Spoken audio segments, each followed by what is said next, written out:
Hi everyone, welcome to the Matchbook Horse Racing Podcast, where it's a quiet enough weekend with regards to the quality of the racing. Some decent betting heats between Haydock, Beverly and Chester. 9 races we're going to preview for you in the next 45 minutes or so. That's what we're aiming for anyway. Keep an eye out for next week. That's the big podcast with the Kazoo, Derby and Oaks special. We'll be in touch throughout the week and let you know exactly when that is landing. This week we're joined by Donn McClean and Steve Jones. How are you, Donn? Good, thanks, Tom. Yeah, all good. As you say, pretty moderate fare overall this weekend, but still 1 or 2 races that are interesting. And Steve Jones is along as well. Both the guys that joined me have been in good form. How are you, Jonesy? Yeah, grand, thanks. Yeah.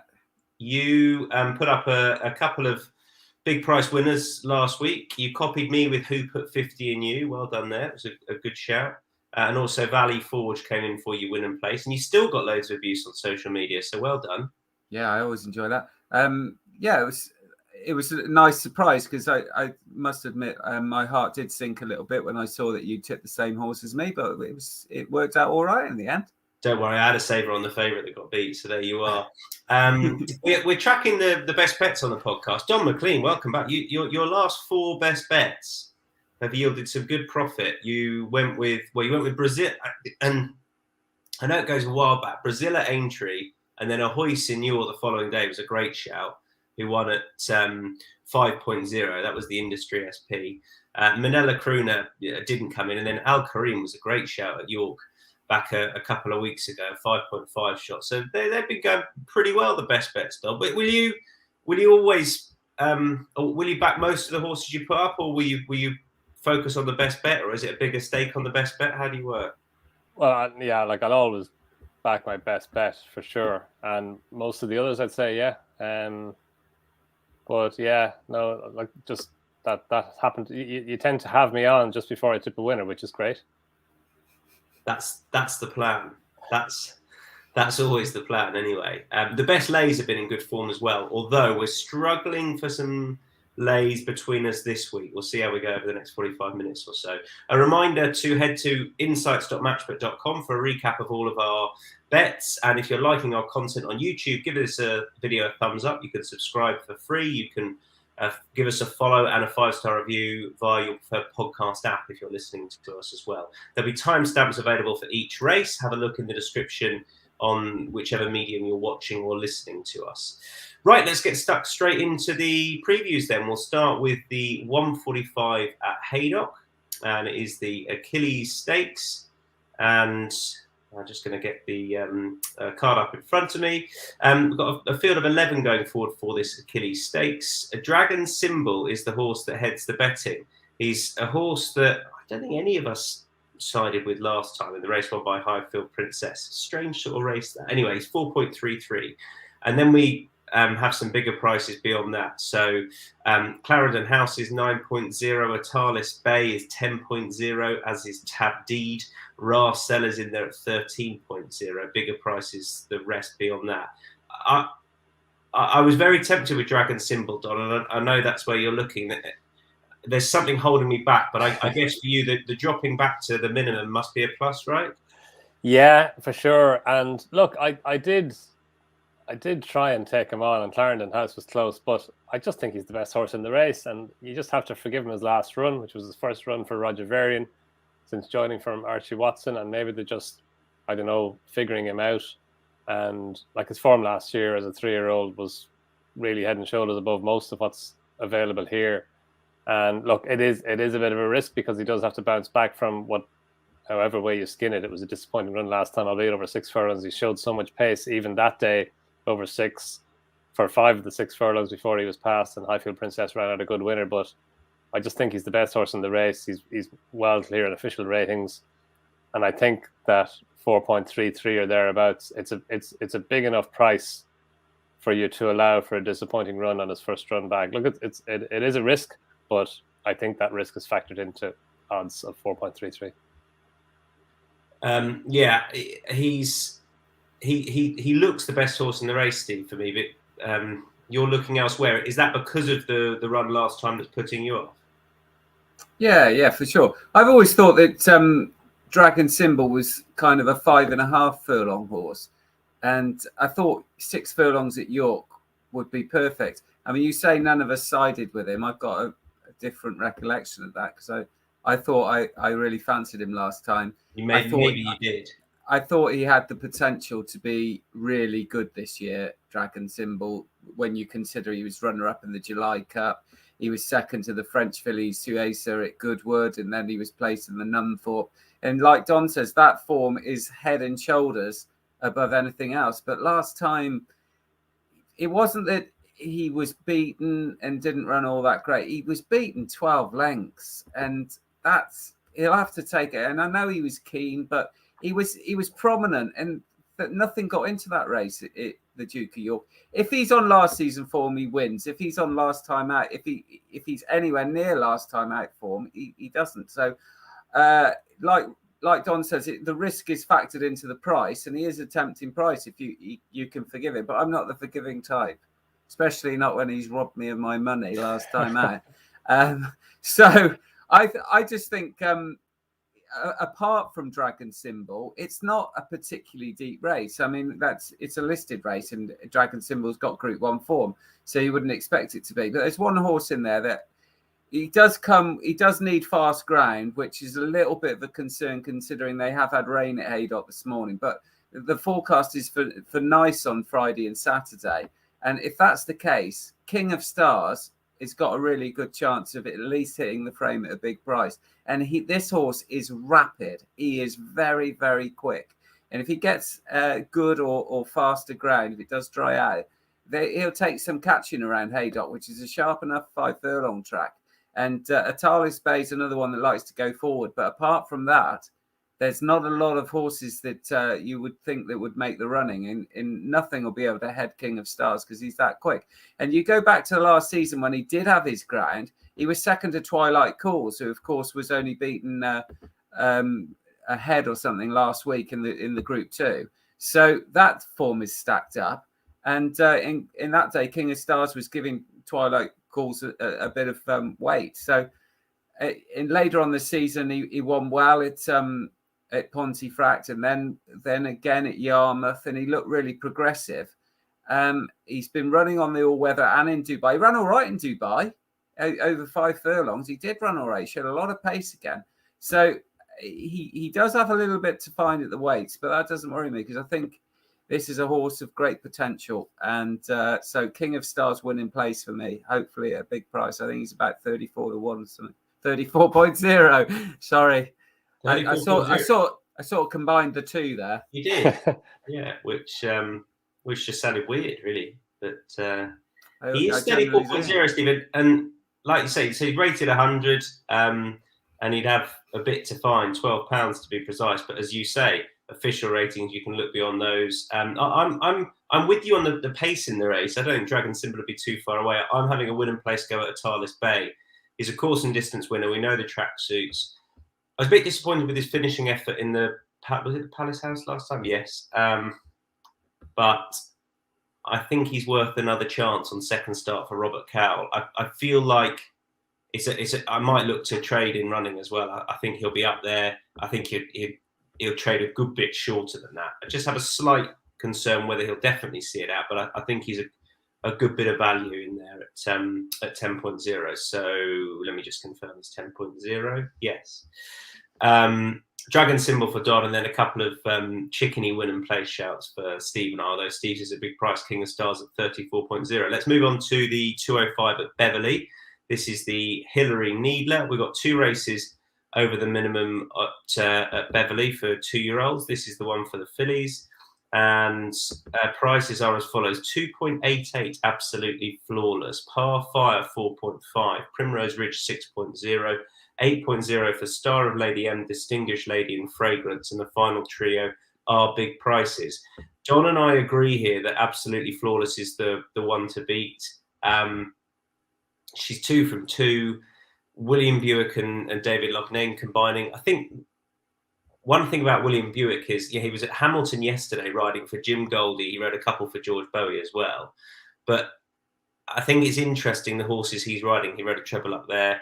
Teaming up with David Loughnane here, that's not something that happens a huge amount. But he's got a couple of nice rides at Beverly, and I think this filly should be too good. Daughter of Chester, she's shown plenty of pace in the past. That said, she was a bit slowly away at Chester, but she still managed to get up to win, and I think that's the standout piece of form.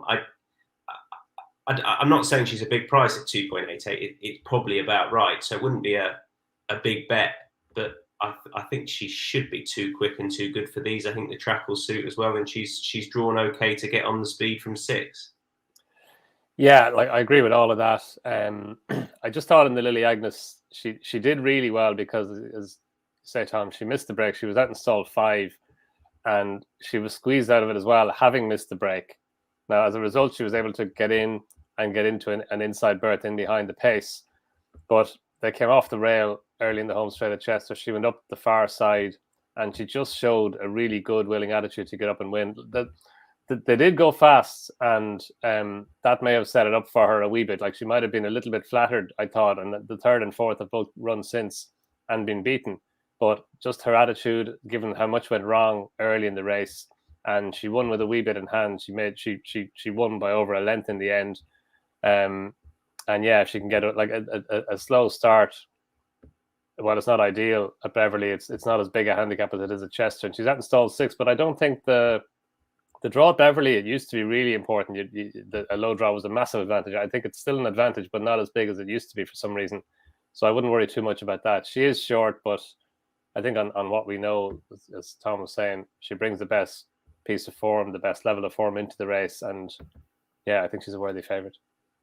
Yeah, Beverly, before racing was abandoned yesterday, they had 3 races over the minimum, and as long as you weren't sort of, way out wide or way off it, you tended to be okay. I agree, it does seem a bit fairer, doesn't it? And this is a race in which high-drawn horses have done well in the past. The Hilary Needler, it's not a race that they tend to go flush against the rail and go and make all it. It's a race in which the wide-drawn fillies do come into it, and actually high draw in the last 10 years has done better than low draw. Steve. Yeah, I'm going with Distinguished Lady, who I think who hasn't won, and I think this is quite an interesting angle because I think in these kind of conditions races, listed races, and that of the 2-year-olds, people are put up by horses that have been beaten and haven't won. But I think Distinguished Lady ran such a good race last time at Newmarket, over 6 furlongs a couple of weeks ago. The winner of that race, Morge, was very, very impressive, and you'd imagine would be heading to it Royal Ascot. And Distinguished Lady had a lot against her that day. The fact that she was drawn 1, which furthest away from the near side rail at Newmarket, and she showed a lot of pace to get out and get over somewhere near it. But that, obviously, on debut, that's going to take a lot of energy to do something like that. But she was still there, kind of a furlong out. And then she took a big bump off the horse that finished 2nd. And that didn't help her. It was 6 furlongs as well, and she sort of just backed out of it in the closing stages. I think she's got a very fast pedigree. She's by the Australian sire, Zoostar, who I'm a little bit surprised hasn't had more success since shuttling over here. And also there's speed on the dam side of Distinguished Lady. So the drop back to 5 furlongs, and it's a stiff 5 furlongs. I think you want to be somewhere near the pace at Beverly because there's that turn, and you do need to see it out, but you've got to have the pace to be able to hold that position. And she's got that. And having run over 6 furlongs first time, I think they certainly think that she'll get further. So I think it's going to be ideal. And if you look at that race that she ran 3rd in on her debut at Newmarket, it was the race that was won a few years ago by Daya, who won the Albany and the Rockfell. Last year, Cachet, who won the Guineas run. So it's got a really good pedigree. And the train, they're all unraced, but the trainers in there, Sire Bin Saw trained the winner, but then you've got Charlie Appleby had 2, Gosden, Varian, Beckett, Crisford, Bowie, who had the 2nd Believing, who's since won well, despite rearing in the stalls. So it looks, although there's not a lot of evidence to go on, I think it was a very hot race, and Distinguished Lady ran well despite not having the run of it. Interesting. I was just looking at Zoostar's. I was checking whether he's had a winner down here, up here. Yeah. Gotcha. Hey? He was champion sire in Australia. I know, yeah. I'm so surprised he's struggling to get off the mark in the one thing is he does tend to have horses that like really fast ground. So maybe that sways the stats a little bit. I don't know. Maybe he didn't get the mares that because he was kind of under the radar a little bit. There's very fast horses come out of his pedigree line. Yeah, and it's still relatively early days, I guess. Right. Well, let's move on to the mile and a half handicap at Haydock. And we've got at the top of the betting Forza Orta, who is 4.33. Contact is 4.5. Marajan is 5.5. HMS President 10.0. State of Bliss 13.0. I'll just go straight in with State of Bliss. It really is a get out in the run jobby. I'm convinced to go off shorter than that for a start because he's the most likely pace angle in the race, and I think the money might well come before the off, and I'm convinced he will trade shorter than that as well. I suppose he was a bit disappointing at Newmarket last time behind Contact, but then the pace did not hold up at all there. I think at Haydock, when there's not a lot of pace on, it can be a massive plus to be up there. So I will probably be looking to get out in the run, but this horse will go off shorter than 13.0, and he will trade a good bit shorter than that, I think. So that's my angle into the race. I was tempted by Mahadran, who you both like. Steve, you can make the case first of all. Yeah, William Haggis and Jim Crowley riding for the Shadwell, his bosses. I just think this horse has got the potential to be a lot better than this grade, to be honest. And William Haggis is in tremendous form. So you wouldn't think that not having a run this season would be a problem. The decent ground seemed to suit last season, although he ran well on softer on his final start in a good race at York. But rattled up a hat-trick before that and is going through the grades. Is up in the weights from his Hamilton win on his handicap debut. But he just looked very good there. He seems versatile, can come from off the pace, but doesn't mind leading either. Because he made all to win by 10 lengths at Ripon in a novice. So I just think he could be too well handicapped for this. I'm amazed he's not favourite, and I think he probably will go off favourite. Okay, yeah. So for 4.33 Forza Orta, Contact 4.5, and Donn Marajan is 5.5. Yeah, I think, like Steve, I think he will go off favourite. He's a fashionable horse. He was so progressive last season. And William Haggis, like his strike rate in the last 2 weeks is 41%. He's had something like 17 winners. Well, like from that number of runners to have a strike rate of 40, like when we're talking about absolutely flawless, David Murnane thought his strike rate was good in the 20s, in the low 20s, and it is. But 41%, it's some strike rate for the volume of runners that he's had. So yeah. You could follow the Haggis horses blind, but Marajan, yeah, I thought over a mile and 6 on his final run last season, they just got away from him a wee bit. And Surrey Road, who won it, has run really well on his first run this season. I think he's gone for the Northumberland Plate, but it was a good run by Marajan. I think the drop back down to a mile and a half is a positive for him. He's out of a mare who won the Breeders' Cup Filly and Mare Turf, so he's a really well bred horse. And yeah, like I just think, to reiterate what Steve was saying, he has the potential to be a 100+ rated horse this season. He has the potential to go beyond handicaps even, and he's only had 5 runs. He's racing off 96 under conditions that should be close enough to optimum for him, a mile and a half on good ground with the William Haggis horses in the form that they're in. Yeah, I'd like 5.5. I thought it should be shorter than that.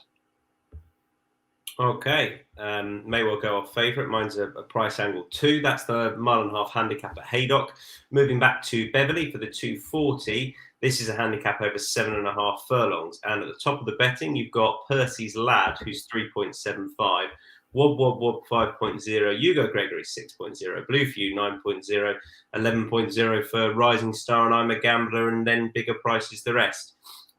Percy's Lad then, Don. I mentioned William Buick's got a couple of nice rides. This is another one for Dan and Claire Kubler. Last time he looked very good, but then the his chief market rival did unseat. So that was what was probably just holding me back a tiny bit. For I definitely think he's the most likely winner. Yeah, I didn't have betting on this whenever we were having a look at it. I didn't realize it was favourite. But yeah, look, Swiss Ace did unseat, as you say, Tom, last time. But I think Percy's lad seemed to have everything covered even at that point. I know it was early in the home straight, but he just got into his rhythm early. He went to the line strongly. I think it's, look, we'll never know, but I think it's unlikely that Swiss Ace would have beaten him anyway, even if it was unfortunate. Joanna Mason's saddle slipped and she came off. She could do nothing about that, so that was unfortunate. But I just thought there was a lot to like about the attitude that Percy's lad showed. It was only his second run for Daniel and Claire Kubler. He'd won his first run at Yarmouth off a lower mark. He won off 90 last time and a hike of £6. It should be like he's got the potential to keep on improving. He's got a really nice upward trajectory. I like his style of racing. He's a forward going type. He shows a really nice attitude. We may not have got to the bottom of him yet this season. He's just starting to progress now as a 4-year-old, and we don't know how high he's going to go. The fact that William Buick has taken the ride as well is a positive, and he's got a nice draw in stall 3. I know 7.5 furlongs, it's not as important to be drawn low, but it's still no handicap. You'd still choose low over high at Beverly over any trip. And yeah, I think he's got a big chance. I'm disappointed though that he's as short as you say he is. Well, I mean, and that's the thing. He's the sort of horse that'll probably go and win, and I'll be like, ugh, because I think he's the most likely winner. He's really progressive, and I sort of agree with you. I feel like he may well have won last time, irrespective of what happened behind, and then that's just niggling away at the back of my mind. And I'd probably just about rather back Blue for You at 9.0, who is having a first start for David O'Mara. Danny Tudhope seemingly has made the choice over the other O'Mara runner. You can make a case £2 higher than his Irish win now in the UK could be a very well or fairly treated horse. So that's a win and place shout for me anyway, only because I'm not brave enough to back Percy's lad. Steve, what do you think? Yeah, Percy's lad is the logical starting point. Is rated above this grade, so has to carry a bit more weight, but that's never a bad thing. That's a good thing. The more weight you carry, the lesser the grade you're running in, which is much more important. But I'm going to take a chance on one at a bigger price, Flame of Freedom, who I quite liked last summer. Was nicely progressive. Started off in handicaps, finishing third to Modern News, who has done exceptionally well since that point, winning the Spring Cup and then a listed race this season. So although that's going back quite a long time, Flame of Freedom progressed as well. Won at Epsom, also won at Brighton in a novice thing. So handles like turning, undulating tracks, which is a good thing. And also won on the all weather. This season it hasn't gone to plan at all. First time up it did, although Flame of Freedom stumbled coming out of the stalls, but she was still only beaten ahead. Last time she ripped a shoe off, and I watched that at Chelmsford because sometimes you're looking for excuses, but she did look quite unbalanced, and whether that was down to the fact that she pulled a shoe off, because she did check out quite tamely, and what was a good race, won by Espresso and Midhaven, was second, and they ran well on Sunday in a good race at York. So Flame of Freedom, I think, has had excuses this season, and on her best form, she'd have a chance. So in a 9-runner race where the place terms are obviously advantageous, I'm going to go with her winning place. She's 12.0 13.0 Flame of Freedom. So that's our views on the 7.5 furlong handicap at Beverly. One more we'll do from Haydock before I'll tell you about our ongoing matchbook offer. This is the Pinnacle Stakes. I'm sitting it out. I thought this was difficult. Sila Rossa is 3.5. Noon Star is 5.5, as is Climate. Lady Hayes 6.5. Nell Quickly 10.0. Darlectful You 11.0. Stephen, and that's where you're looking. She got a win last time. That was good enough for you to back her up in grade. Not really. goes further back than that. I'm disappointed Deese isn't on today because he would love this one, because Delectable You on official ratings is the lowest of all the field. 10 runners and she's the lowest. And you know why else he'd love it, Steve? He's a huge musicals fan. He is, yeah. He spends all his money going to the West End and watching musicals that I can't name. The amount of times we come on before we actually go on air and he's singing along to the Wicked soundtrack. Jesus Christ Superstar. He just loves it. Anyway, go on. Yeah. I used to fancy, I had a bit of a thing for Elaine Page. She's about 80 now, I expect. Anyway, I've got a bit of a thing for Delectable You because she's really well bred. And I think, as I say so many times, even though she's got £22 to find with Climate, who's the highest rated horse in the race, official ratings mean absolutely zero when you're dealing with horses like this in group races, because they're not handicapped. And although Delectable You only won a handicap last time by a neck, I thought she certainly could do with a bit further. And she gets that today. That was 1.2 miles. This is the best part of 1.5 miles. But she's got an unbelievable pedigree. She's by Dubawi out of Dar-e-Mi from an exceptional family, which is the Andrew Lloyd Webber family. The likes of Tudor Hot, Lati Dar, Somi Dar, all really high quality horses. And Delectable You is a full sister to all of those. But it's not just on pedigree. If you go back to last season, so on her debut, she was beaten 1.5 lengths by Castle Bar, who's now contesting group races, albeit in the Middle East, but it's rated in hundreds. And then second start, when she was maybe a little bit disappointing because she was odds on, she was second to Aristia, beaten a neck. Well, Aristia was only beaten 1/2 length in a Group 2 last time. So you go far enough back, you've got to wonder how the handicap gave her 80 for her handicap debut. And John Gosden could have run her in another handicap off 84 and won one and probably won another and another. But obviously she's so valuable is a breeding there that he wants to get what we call black type placed in a group race. And I just think that this horse is deserves her place in a Group 3, which isn't the deepest Group 3 ever. Some horses have disappointed last time. They all look a bit of a muchness in many respects, the ones that have run in group races. Sela Rossa probably the exception who's going forward. But I'm quite happy at, what did you say, 11.0 or something, Delectable You? Yes, indeed. Yeah, I'm quite happy to do that because I think she's got so much potential. It's there on pedigree. If you go far enough back, then she deserves her place in this field. And there he is. That's exactly the jacket tie combo he wears when he goes to see cats and all those. Look at it. And sometimes he even wears the mask for Phantom of the Opera. He's that much of a fan. He is. He's a huge musicals man. If you're listening and you can't see, there's a picture of Michael DC up on the screen. And if you do want to get in contact with him on Twitter and quote musicals at him, please do. There won't be a quote from a musical he doesn't know.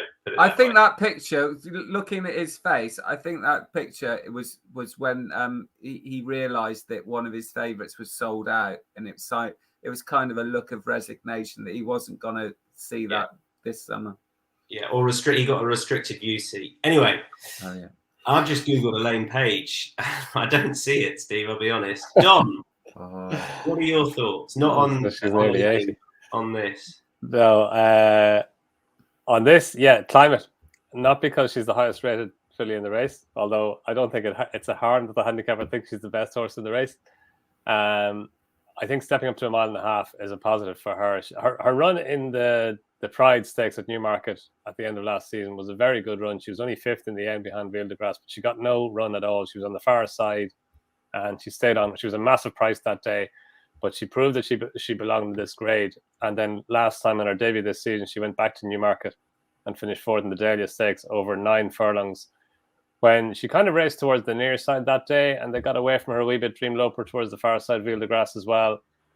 But I just like the way she went to the line. That was over 9 furlongs. She did shape like a filly who would improve for stepping up and trip, as she did last season in the Pride Stakes as well. At the end of last season, she's a 3-part sister to Curvy, who's a Ribblesdale Stakes winner. So I think this is interesting, stepping up and trip to 1.5 miles. And she's a lightly raced filly. She progressed throughout last season. The fact that Jessica Harrington's sending her over again, back over to Britain, I think it's interesting. And James Doyle is a good book, and Shane Foley stays in Ireland to ride at Navan, which I thought he might go over to ride her if she was running, but he's obviously staying, and he's got a good book of rides at Navan. But James Doyle is a more than able deputy, obviously.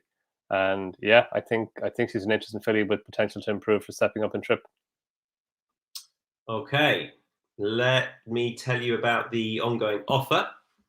This is the Matchbook sign-up offer for new customers only. Remember that. The full terms and conditions for this on the Matchbook website.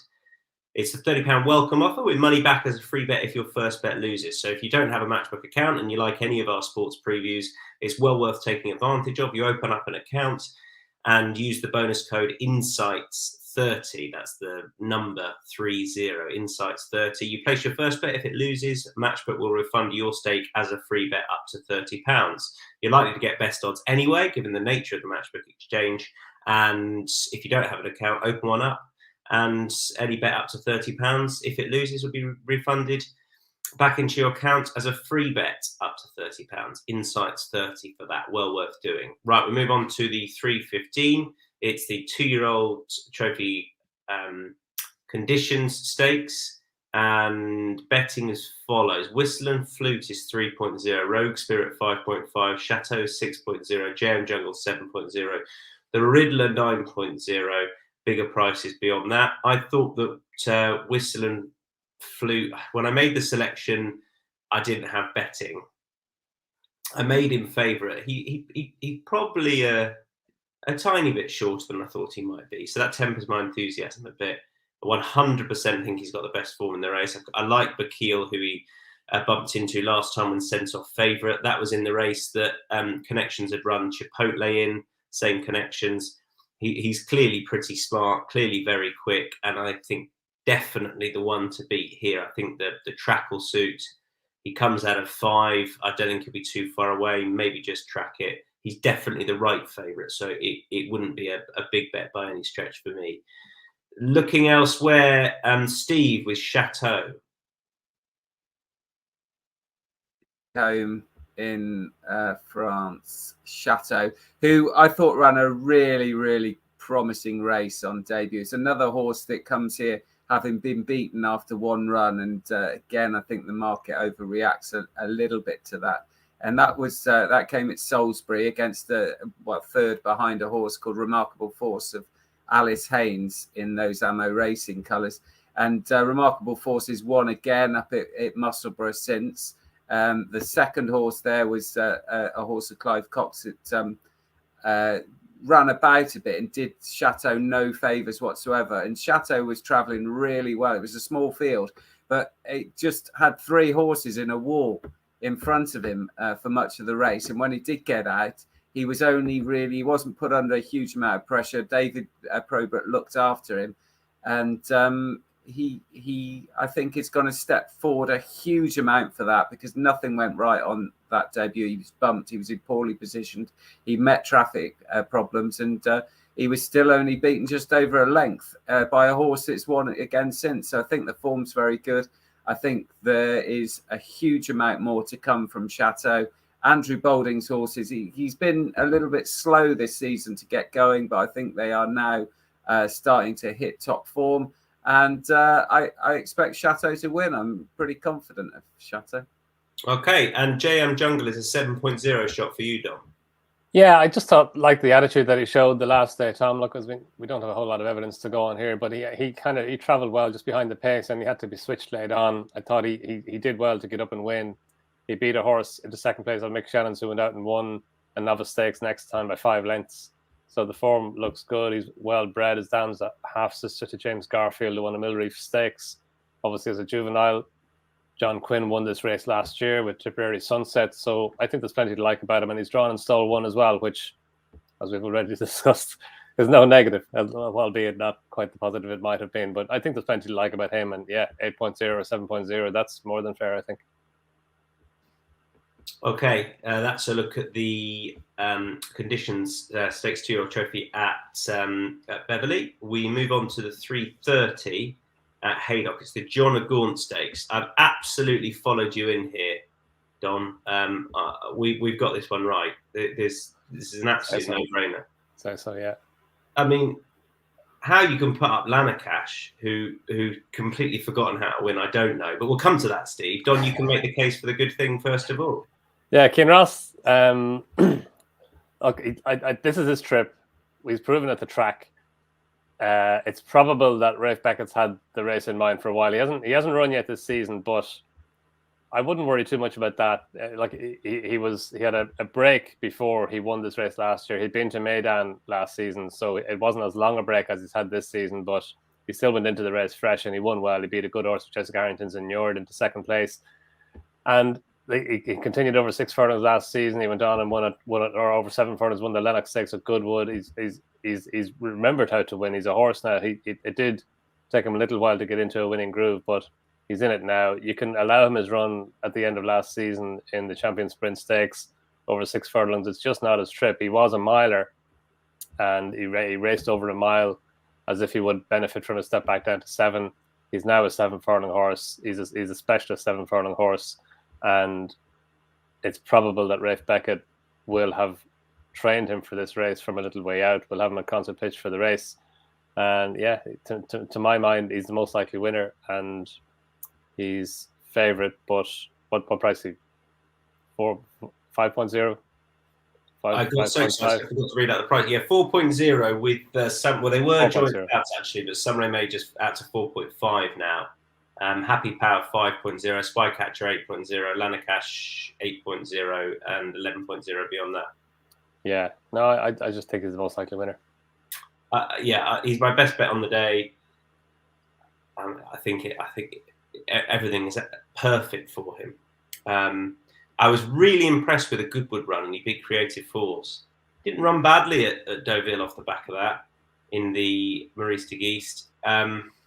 Maybe heavy ground was a bit too much of an arse at Longchamp, and then he was running an excellent race in the Champion Sprint. I just think he's got far and away the best form. My only concern would be whether he needs the run or not. But he won off a bit of a break last year, so I think he should be clear favourite. And Lanakash, Steve, has stung me a couple of times in the past. So why are you siding with this? Well, that's probably why you're siding with him. Yeah, absolutely. He ran toward us then when he said, "Oh, Tom Stanley's on him. We'll piss him off." I think Lanakash. Our wily producer just put a screenshot of the tweet that's been going on. It's very good. I like what you've done there, Steve. I know him so well. What musical is that from? I seem to remember it comes from chess. Very good. And DC's reply is quite good, but he's obviously lost on the fact that we're taking the musical mick out of him. Sorry, Steve. Go on. He's playing dumb. He knows full well. Lanakash, best fresh. Won on debut at Ascot a couple of years ago. On debut, obviously, and then last season, first time out, was second in the Hungerford Stakes behind Sacred, who was a really promising filly of William Haggis's. And that day, Njord was in behind in third, beating the similar sort of distance to that Kinross beat Njord in this race last year. And then Lanakash wasn't disgraced at all the next 2 starts last season. Third to Glorious Journey up at Donny, and then it's over a mile at Newmarket behind Ben Battle in Pogo, who's also in Saturday's field. So the fact that he did hold his form, but he is best fresh, I think gives him an exceptional chance. And I'm amazed he's that sort of price. I didn't have the likes of Happy Power in front of him, and maybe even Sunray Major. I thought he'd be second favourite at worst kind of thing. So I think he's a really good value bet. Was he 8.0, did you say? Yeah. Yeah, I think that's really fair. Really fair. He was probably going to be a place lay for me on the day because I thought he'd be vying for favouritism. He is a bigger price than I thought, and I wouldn't want to play place laying him at that price. Definitely not. I'm getting more and more confident. No, I'm worried. Kinross for myself and Donn, and Lanakash for Steve. We kick on to the 3:45 at Chester. So this is a handicap, and we're singing from the same hymn sheet here with regard to "Oh, This Is Us." I'm going to get the prices up for you very shortly. So you've got Bournemouth at 3.5, Fools Rush in 4.5, Tom Frey 8.0, Zano 9.0. Oh, This Is Us, Steve, at 9.0. I was speaking to someone from the yard at Newbury when this horse ran a few starts ago. It's name drop time. And I know, sorry. And I backed another one of their horses in the race. I said, what do you think? And said person said, I think it's getting towards Otis time, which is what they call "Oh, This Is Us." And since then, he's run another couple of races. There's been promise, and he likes the track, course and distance winner, really well treated, a great shout win and place, I think, Steve. Yeah, I think he's got a fantastic chance. Like you say, the course form is there for everyone to see. He's run at Chester how many times? I think it's 5 times. Yeah, he's run at Chester 5 times. He's won 3 of them. He was also runner-up on one occasion. And last season, which we're not going back too far, not even a year, he was third to Safe Voyage in a listed race where Cardham, who won the Palace House, was in behind in a really good race. So he's gone down in the handicap. The best part of can't remember how many it is. It's about he's gone down a lot. I think it's £15 or something since last season. And the thing with "Oh, This Is Us," he loves going round a bend and he loves a fast pace, and he'll get both of those at Chester on Saturday. He's drawn 3, which is very advantageous. He loves picking his way through horses, so he's an expert at dealing with traffic problems.